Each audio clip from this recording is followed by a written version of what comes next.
And we're live. Good evening, everybody. Today is Monday, April 12th, my grandmother's birthday. Wish her a happy birthday. Hag Sameach Uma.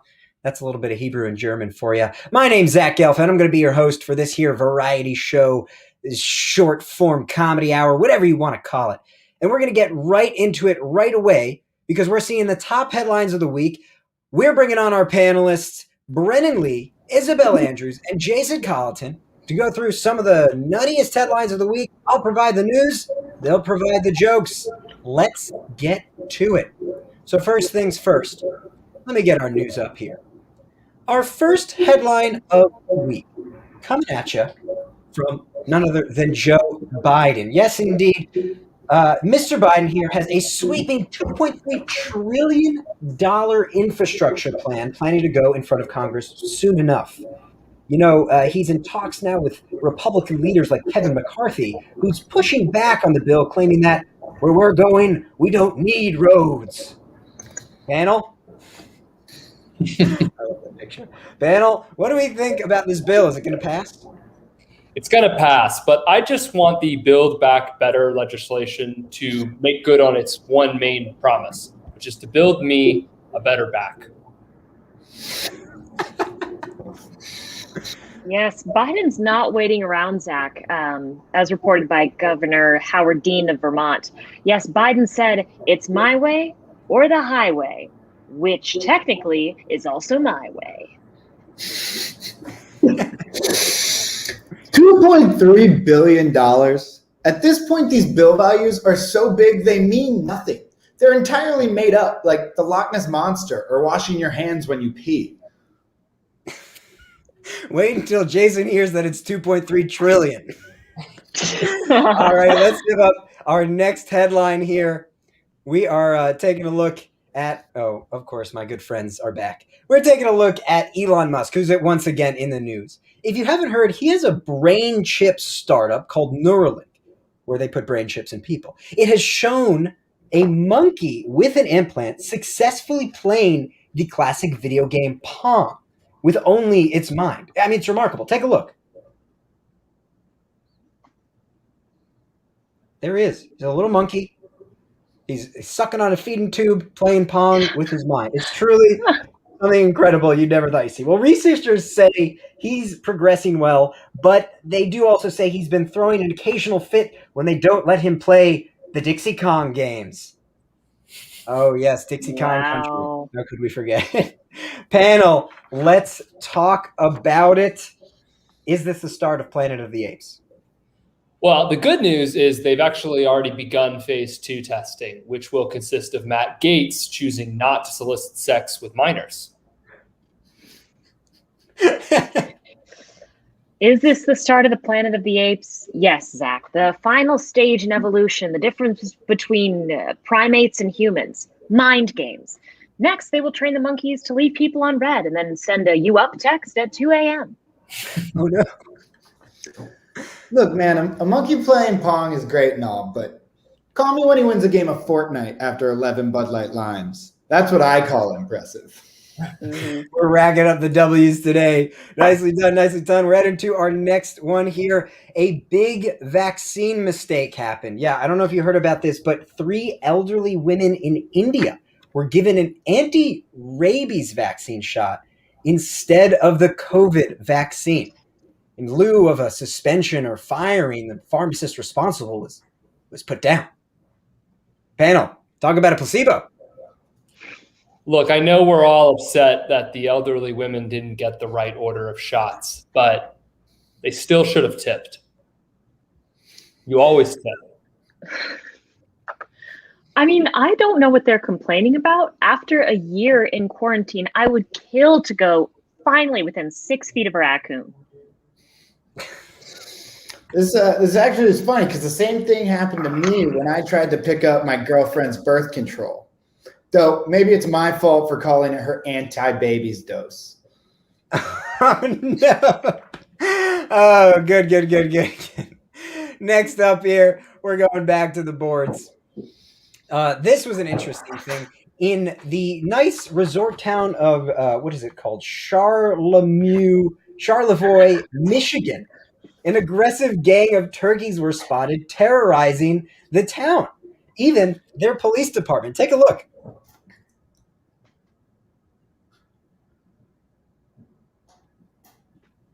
There the turkeys are. Oh, wow. Oh. Oh, God. Oh, geez. Oh, geez, indeed. It's said from the people filming that the turkeys could be heard shouting, "Cluck the police!" Panel. Oof. Thanksgiving coming early? Well, I heard the quote, "Can we enter this video into evidence?" from the prosecutors in the Derek Chauvin trial. It's true. Well, as the 1970s cop from that famous TV show said, looks like these birds just went cold turkey. Ow!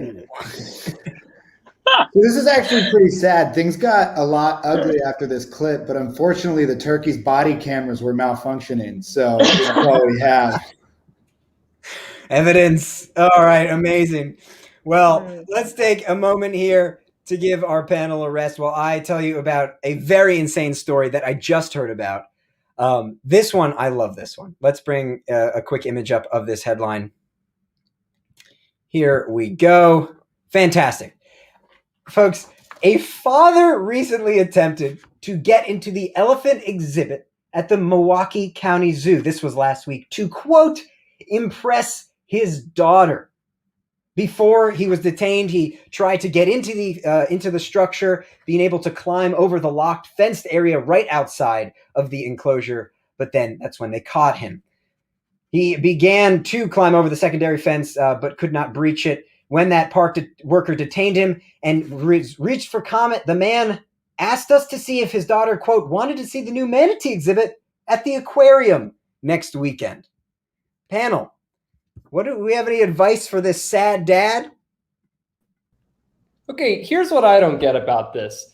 Trying to impress your daughter? Like, how old is your daughter that she's going to reasonably be impressed by this and remember it? This is not an impress your daughter thing. This is at most an impress a girlfriend you've been seeing for like 3 or 4 dates. This is not an impress your daughter kind of act. Yes, indeed. I was thinking about how this there's probably a cacophony of like divorced dads out there that were probably cheering him on, just like, you got it, Dan. You get over that elephant. Just do it for all of us. Exactly. Amazing. Let's talk about the elephant in the room. She did not want to spend this day with her dad. She didn't want to go to the zoo. She had to. And then her dad's like, hey, Cindy, I'm funner than your mom. And that's what he did. Well, very nice. Jason, any words for the divorced dad who climbed over the elephant escape, or the elephant inhabitants at the zoo? Yeah, that sounds a lot like something my dad would say right after he fell into the elephant pit. Once a dad, always a dad. Well, very nicely done, folks. Those are our headlines for the week. We're going to keep it rolling. I'm going to put all these folks in the backseat. So thank you very much, Isabelle Andrews, Jason Colliton, and Brennan Lee. Next, folks, we're moving on to one of the hottest stories. It's been hot for the last months. It got even hotter recently. Meghan Markle and Prince Harry still very much in the public eye. When we last caught up with them, they gave a bombshell interview with Oprah about the mistreatment they were feeling within the royal family. Well, now, to discover more and to keep enticing into this story, we're bringing on our own private investigator, a representative from Scotland Yard, joining us on the show. Please welcome Huck Davies. How's it going, Huck? Hello, hey, Zachary, how are you tosser? You bum. Oh, all right. Well, Huck, good to see you. What can you reveal about the royal family's treatment of Meghan Markle? Believe it or not, I infiltrated Buckingham Palace and I went through all the rubbish the family threw out.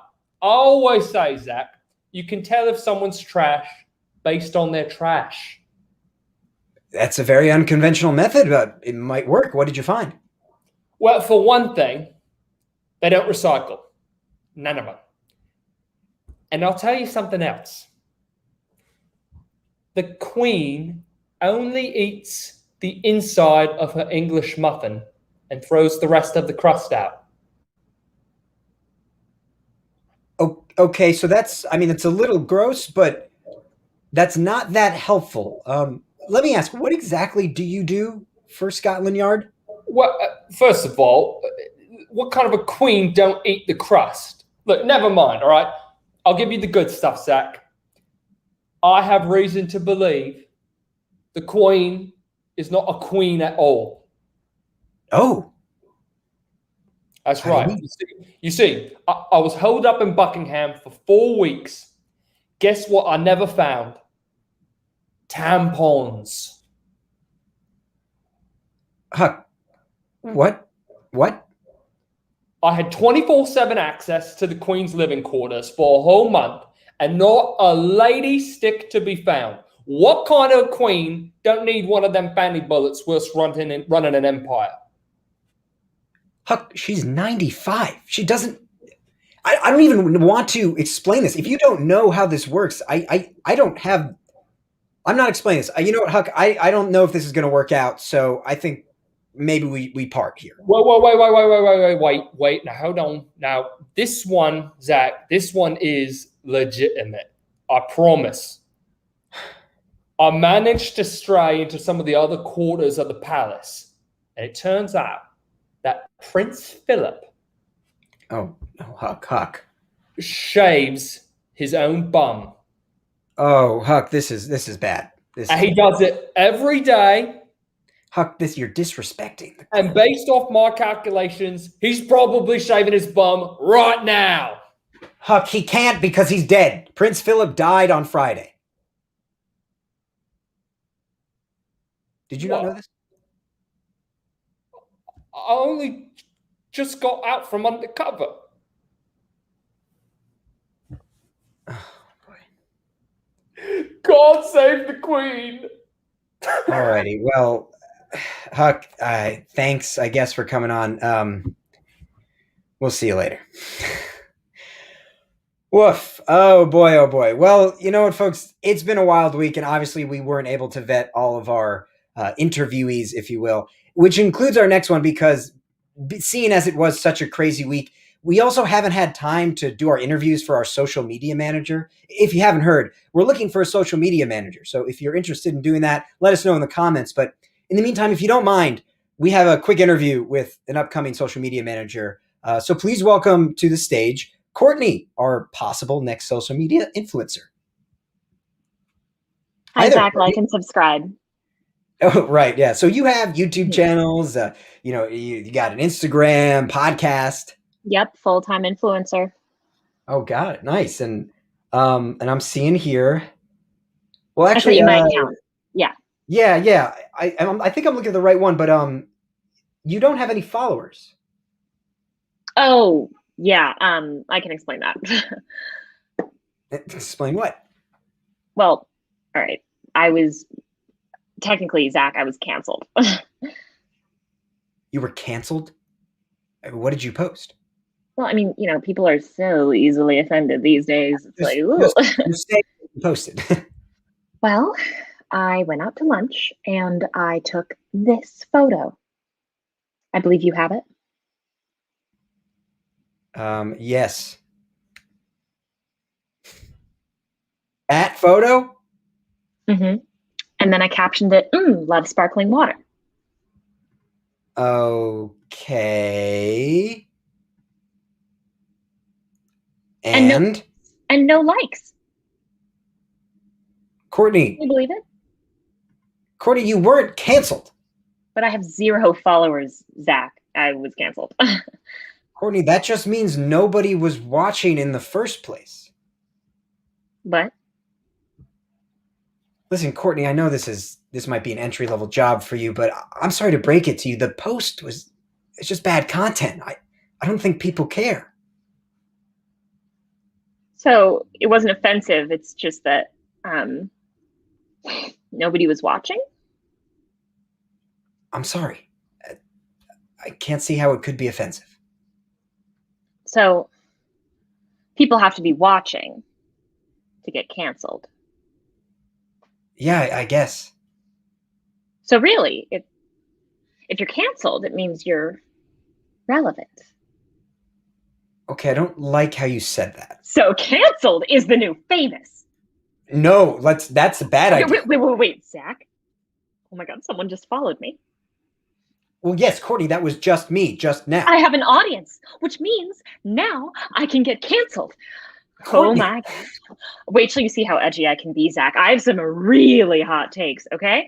They call me Controversial Courtney. I very much doubt that, and I do not want to hear that. I just hope nobody digs into my past, Zach, because I don't know if you heard about my Halloween costume. Oh no, Courtney, please tell me you don't have. That's right. I was a bumblebee. Come at me, haters. Nice. Courtney, that's not offensive. And I'm not trying to make you get to something offensive. Please don't. But no, Zach, wait, I can be canceled. Look, get a load of this tweet from 2006. Now, I was pretty ignorant back then, so you're going to have to forgive me for what I'm about to tell you. Okay. The film Aquamarine stars JoJo and Emma Roberts. Boom. Cancel me. Courtney, you just copy-pasted an IMDb page. That's a fact. That's just a fact. Hey, if you can't handle the heat, Zach, then get out of this hot room. Okay, this is enough. We have to start vetting. Okay, start this hashtag. Cancel me, Courtney. No, I will not. I'm gonna be famous. All right, Courtney. Sorry to say you didn't get the job, but please take it easy somewhere else. All right, goodbye. Woof, folks. Woof. We are 0 for 2 on that one. But you know what? They always say try again until you keep failing. I don't know how it goes. But we're getting into our last segment, and you know what that means. It's time for our newest segment to close us out. Sports Art, where we go through the week's top highlights of the week. Let's take a look here. We're bringing back our panelists, Brennan, Izzy, and Jason. It is time, folks, for Sports Art. Take it away. Thanks, Zach. Let's keep it in the Zach theme and talk about Zach Wilson, star quarterback from BYU, who everyone assumes will be taken as the second overall pick to the Jets. Let's hope Wilson can get these Jets off the runway. Isabelle?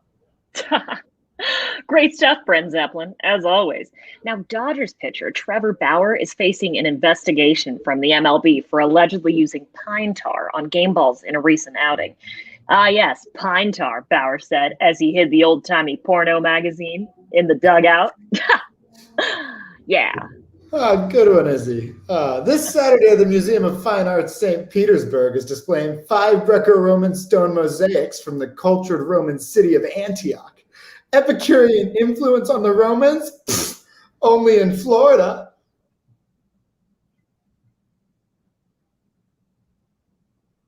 Right. Anyways, Rory McIlroy hit his dad with a golf ball at the Masters this weekend. Sorry, Rory. You don't get points for a dad in one. Top-notch Brent House suite. And guess what? Aaron Rodgers hosted Jeopardy last week, saying he would love to do it full-time. What is a Packers fan's worst nightmare? Aaron? Jeopardy. On Wednesday, Eunice Bellidor became the first Black curator of Montreal Museum of Fine Arts. Bellidor's role will focus on contemporary art. So I guess we learned nothing from her Kamala Mackerel exhibit.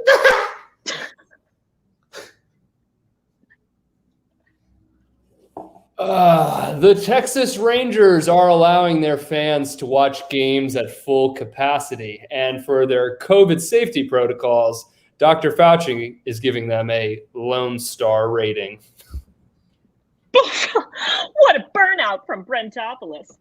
Next up, legendary UNC coach Roy Williams is retiring from coaching. I guess the stress of this year struck him in his Achilles Tar heel. Yeah. Well, the rise of NFT art sales have raised many people to question what the definition of art is and whether or not digital art should be included. People questioning the worth of art? Quick, someone call Helen Molesworth. Okay, I hate to be a bad sport. Ha, pun, crushing it. But why art? Because it's sports art. It's my show, and I love this segment. We're keeping it, baby. And that brings us to the end of our show. So let's bring it back here. I want to say thank you to our head writer, Brennan Lee, Isabelle Andrews, and Jason Colliton, as well, writing and panelists. Thank you all so much for being here. Thank you all for watching. Please hit us up in the comments, like, subscribe, wherever that might be. And we'll hope to see you again in a couple weeks. Have a good night.